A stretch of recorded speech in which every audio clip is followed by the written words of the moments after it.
Good morning. This is terrifying, but the fact that I'm not the main character of this story makes it a little easier. I'll skip all the childhood and all the early stuff. In October of 2019, a storm came and hit Panama City. I was a commercial fisherman at the time. I was offshore.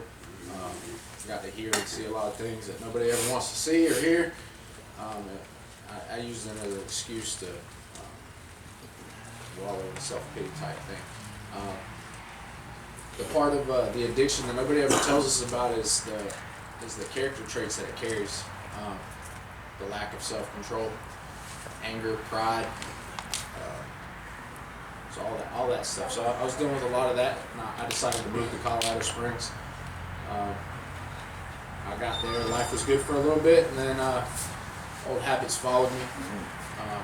I got there, and I just couldn't find peace. Things got bad.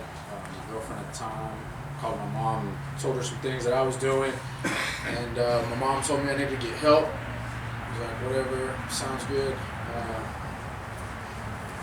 Just anything not 12 steps. So she found something that was like 2 years long, and I was like, absolutely not. Okay, about 5 months, and I was like, I don't know, this is still a stretch. And because up to that point, I'd never done more than like 21 days in a facility. Like a week was, I'm good, I got this. Obviously did.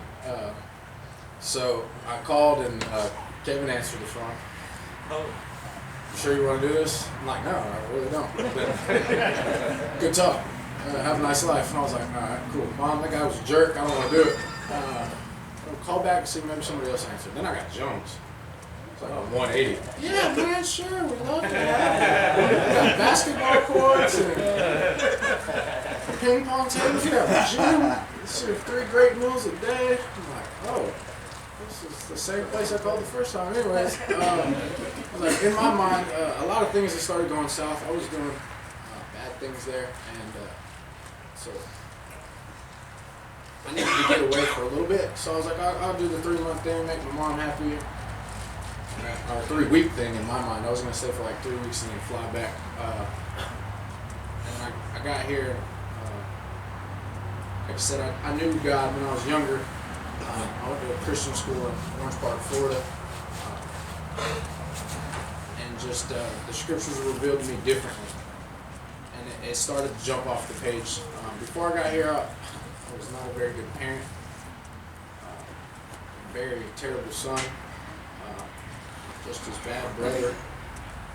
But when you see what biblical manhood is, I think that's the most important thing that Set Free taught me. It's all those traits that carried from the lifestyle of addiction, the self-control, the anger, depression, anxiety.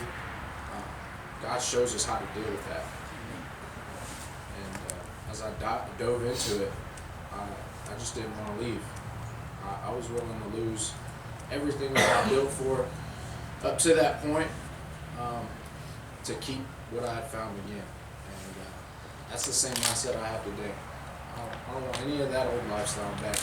The peace that God has given me through this ministry is something that each and every one of us should hold on to. And if it's ever lost, we know where to find it. In the same book we found it in the beginning. But now that moving forward, like I said, this place has just taught me how to be a man more than anything. The foundation for being that. Just can't wait to put it to practice. Good luck.